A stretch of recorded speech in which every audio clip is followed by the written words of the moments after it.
Hello friends, welcome आज की नई वीडियो में। और आज हम डिस्कस करते हैं कि कल हमने क्या डिस्कस किया था और वो किस तरह से आज परफॉर्म किया और कल के लिए क्या प्लान हो सकता है। तो जैसा कि हमने कल डिस्कस किया था कि हमारे पास ये लेवल जो यहाँ से ये रिजेक्शन आया था, एक रिकवरी आने के बाद रिजेक्शन आया था, ये लेवल 43,380 73 78 के आसपास, वहाँ पे एक बहुत तगड़ा वाला रेजिस्टेंस है। अगर मार्केट कहीं यहाँ पर गैप अप खुल के, जैसे कि आज 31 है, हम लोगों ने प्लान किया था कि अगर ये यहाँ पे क्लोजिंग हुई थी मार्केट की इस जगह पर, अगर गैप अप यहाँ कहीं खुलता है फिर ये ऊपर जाएगा, वहाँ से फिर रेजिस्टेंस लेके नीचे की तरफ इस जगह तक कहीं पे आ सकता है। तो मार्केट डायरेक्टली उसी लेवल पे जाके खुला और वहाँ से तुरंत ही रिजेक्शन मिला मार्केट को, और फिर वो डाउन होते होते एक हल्का सा प्राइस एक्शन बनाने की कोशिश किया और फिर प्राइस एक्शन बना के बहुत तेज़ी से नीचे आया। उसी बीच में यहाँ पे हमें डाउनवर्ड पुल एंड फ्लैग का पैटर्न मिला, और जैसे ही ये पुल एंड फ्लैग का जो है ब्रेकआउट आया, बहुत तेज यहाँ पे शार्प सेलिंग आई। तो ये आज का सिनेरियो रहा। तो जैसा कि हमने डिस्कस किया था कि 43,350 के पास बहुत अच्छा रेजिस्टेंस है, तो उसने वैसे रिस्पेक्ट किया और मार्केट ने इस लेवल को आराम से बहुत रिस्पेक्ट दी। अभी मार्केट ये लेवल जो 30, जो ये एक प्राइस एक्शन बना था यहाँ से, फिर ये डाउनवर्ड आ गया था, जैसे ये वाला जो प्राइस एक्शन बना हुआ है, तो इसने यहाँ तक मार्केट गिरा, फिर ऊपर की तरफ प्राइस एक्शन बनाया और फिर इस लो को ब्रेक करके नीचे आ गया। तो ये लो है 42,800 वाला, ये बहुत इंपॉर्टेंट है। ये रेजिस्टेंस, ये यहाँ का सपोर्ट था। हाँ, ठीक है। तो अगर इसके नीचे मार्केट ट्रेड करना, आपको सब दिख रहा है यहाँ पे, अगर इसके नीचे मार्केट ने ट्रेड करना शुरू कर दिया तो फिर आराम से हम अब इस लेवल तक बहुत इजीली जा सकते हैं। और अब इसको ये मत मानिए कि ये सपोर्ट हो गया, क्योंकि एक बार ये अब टेस्ट हो चुका है, ये यहाँ पे एक टेस्ट हो चुका है। दोबारा से अगर ये टेस्ट करने आता है तो अभी सपोर्ट नहीं रह जाएगा, वीक सपोर्ट हो जाएगा। दोबारा टेस्ट करने पे, कभी भी जब मार्केट दोबारा टेस्ट करती है तो एक वीक सपोर्ट हो जाता है। और अब अगर यहाँ से ये ऊपर तरफ उठता है तो आराम से 4300 को तोड़ सकता है, क्योंकि एक बार रिजेक्शन आ चुका है। अब दोबारा जब उठेगा तो ये रेजिस्टेंस इतना ज़्यादा स्ट्रांग नहीं रह जाएगा, अभी रेजिस्टेंस वीक हो जाएगा।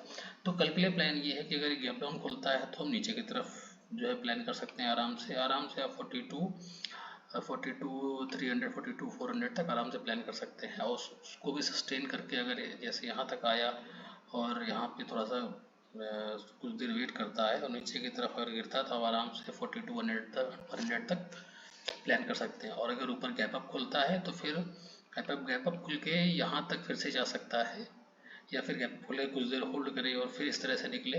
तो दोनों केसेस में अगर गैप अप खुलता है तो पूरा यहाँ तक पहुँचेगा वो 43,350 तक, और गैप डाउन खुलता है तो फिर यहाँ तक आएगा। गैप अप खुल के एक बार साइडवेज हो सकता है, फिर ये ब्रेकआउट देगा, और गैप डाउन खुलने के बाद डायरेक्टली यहाँ तक आएगा, फिर साइडवेज हो जाएगा। तो ये कल का हमारा प्लान हो सकता है निफ्टी बैंक में। और आज बहुत अच्छा प्राइस एक्शन था, जिसने भी इस टॉप पे सेल किया होगा मॉर्निंग में ओपन होते ही ऐसा दिख गया था मार्केट में कि बहुत बड़ा गैप अप हो रहा है, उसी लेवल पे हो रहा है। तो अगर जो भी सेलिंग करने बैठा हो गया, जिसने पुट बाई कर रखे होंगे, बहुत अच्छे उसे रिजल्ट्स मिले होंगे। साथ ही साथ हमें थोड़ा सा कुछ दोस्तों ध्यान देना होता है कि कहाँ पर कौन सा पैटर्न बना। जैसे आज हमने देखा कि ये यहाँ से ऊपर से जब सेलिंग आई थी तो एक यहाँ पे 15 मिनट टाइम फ्रेम में 5 EMA का एक प्राइस एक्शन बना था कि एक पूरी कैंडल बाहर आ गई, और जैसे ही उसकी हाई को ब्रेक किया तो अच्छा खासा हमें 1:3 का रेशियो मिल गया। जैसे अगर इसमें देखें तो हमारे पास 19,330 से 60 पॉइंट्स का एक कैंडल था, इसके जैसे हाई को उसको ब्रेक किया तो हमें यहाँ से 1941 से लेके 4300 तक आराम से हमें 18,180 3 का आराम से हमको यहाँ पे एक रिस्क रिवॉर्ड आराम से मिल गया। तो हमारी एक यहाँ पे ट्रेड बन सकती थी। जो लोग 15 EMA ट्रेड करते हैं उन्हें पता होगा, और नहीं पता तो मैं कभी आगे बताऊंगा।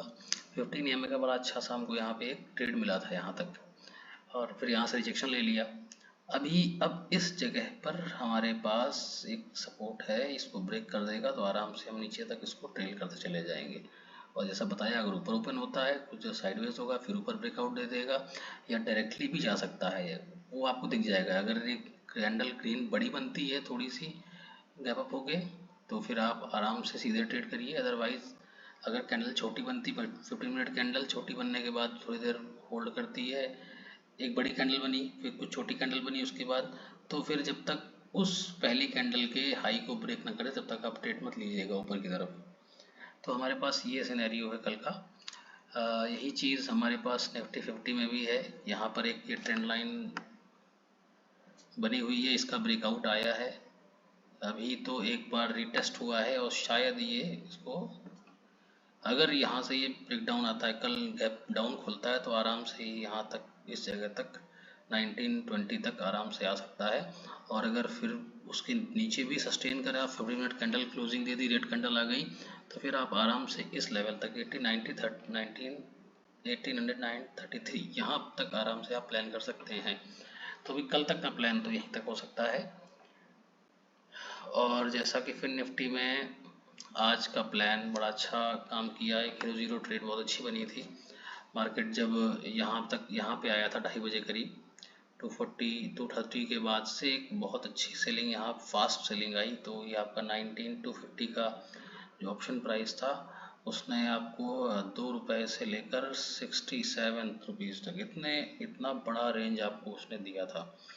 तो जो लोग हीरो जीरो प्ले करते हैं आपको थोड़ा ध्यान रखना है, हीरो जीरो प्ले करने का आपका टाइम और स्ट्रेटजी एकदम फिक्स होनी चाहिए कि आपको किस तरह से हीरो जीरो प्ले करनी है। तो thank you so much friends, आज की वीडियो में बस इतना ही। कल देखते हैं मार्केट किस तरह प्ले अराउंड करता है। Keep watching, like and subscribe.